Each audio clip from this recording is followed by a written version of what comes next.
YouTube friends, Pythonistas. So, in the last couple of videos, actually just the most recent video, I was looking at The House of Tomorrow, a DVD, a movie based on a book, a fictional book.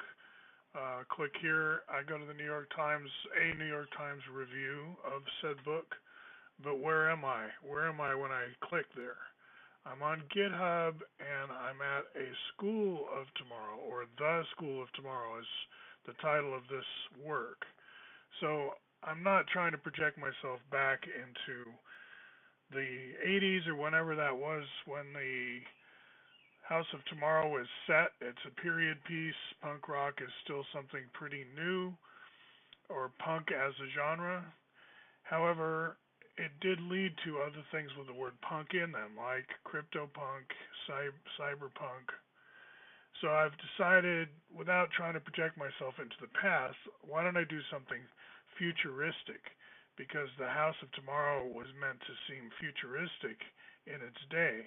Now, in my YouTube, I go into reasons why it could have been more futuristic, like the fuller vision for the geodesic dome has its own history, which I start to touch on in the last video. But here I'm more thinking, hey, I'm growing up in a dome, or I'm one of these kids that Nana would be proud of, trying to be like Buckminster Fuller.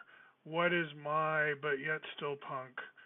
What does my training look like? And to be futuristic, I just try to take very contemporary tools that are quote unquote cutting edge right now in 2019, here at the end of May of 2019. And that means Jupyter notebooks, right? With pandas and NumPy and those things.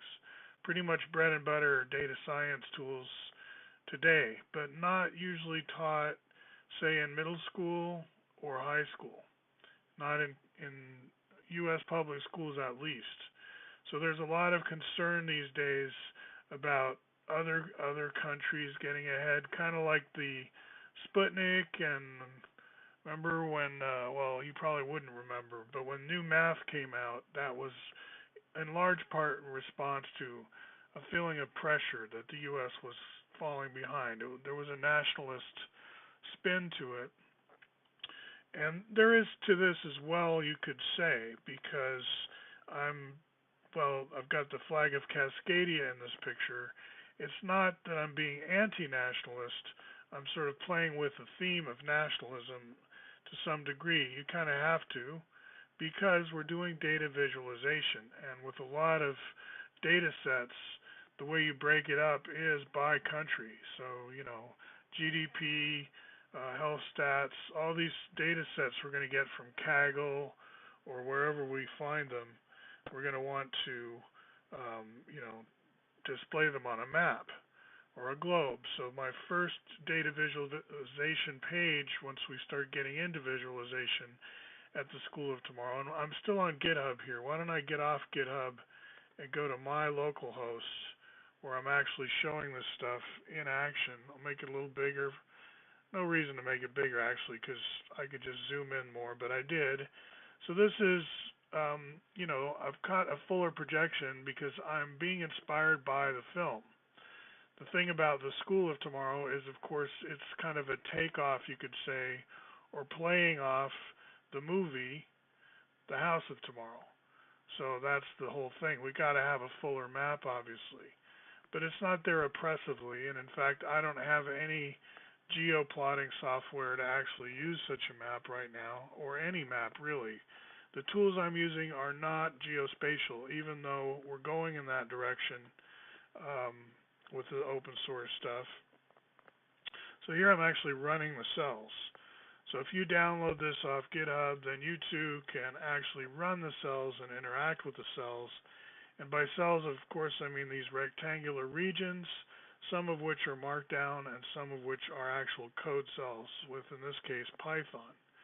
And I go into all that internally to the Jupyter Notebooks. In other words, I don't assume that what this curriculum includes is teaching about all this infrastructure, which again is state of the art in 2019. Maybe with Pharo coming, the Smalltalk derived language and alternative ecosystems, all of this will seem rather quaint and obsolete soon, perhaps. I'm thinking not. In other words, this will seem futuristic. From the point of view of a high schooler, anyway, this is going to stay futuristic for a while, even though it's already retro. Like that book there, Bucky, by Hugh Kenner. That's an old book, not anything in the current millennium, even, right? So there's a retro feel to this, as well as a forward-thinking look to it.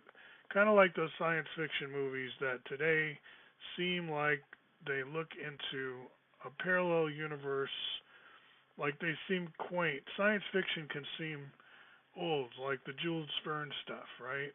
It's like when they go to the moon in a Jules Verne novel, it's not like it really happened, right?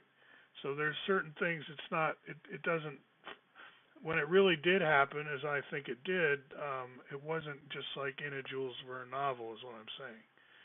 And there's a retro aspect to some science fiction. And I'm saying there's some of that going on here too. Anyway, you've been watching me run some of the cells, and then as of today, I just got started on this, so I've been fairly productive. I actually have some people I want to test this with, see if we can ramp up interest in data science through this sort of literary trope of creating a school for tomorrow, showcasing the tools that we'll need, but in a way that might make sense to a young person like in that movie, male, female, in between, gender not specified, or any gender, whatever. Just could be goth, right? Could be punk. However you want to portray the audience, I'm thinking somewhere in the ballpark of that movie is a good way to just sort of make up a sort of fictional audience. And then if you don't fit that audience, that's okay too. You're off the hook. Not in terms of, you can still study this material, but you don't have to feel like it's talking as much to you. It might be it's okay to read curriculum that are addressed to other people, is what I'm saying. Like you'll read a graphic novel, where clearly it's designed mostly for teen girls, but that doesn't keep you from reading it, right? So I'm trying to focus to an audience here in the School of Tomorrow, but without alienating everybody else either. And one way that I get people's attention is I keep adding to this glossary, which gets longer and longer as the curriculum progresses. And I kept taking it in and out of JSON, where I store it, and a pandas data frame. So I keep taking a snapshot of the glossary as it is so far, save it out to JSON, go to the next notebook, pull it in again as a text file, convert it to a pandas data frame, and so on.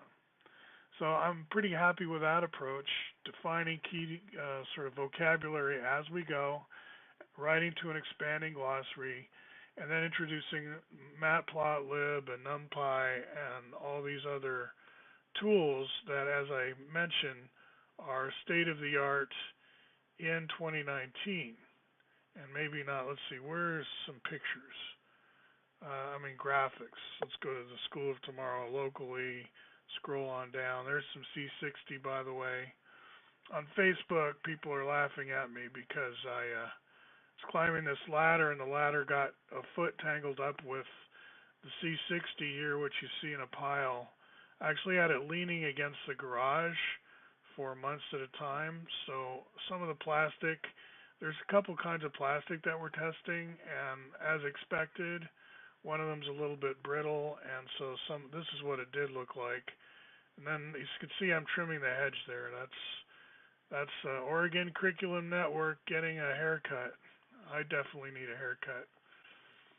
Anyway, that's where I'm at when I create these things. For Oregon, yes, but also for anybody interested. All right, we'll talk to you later.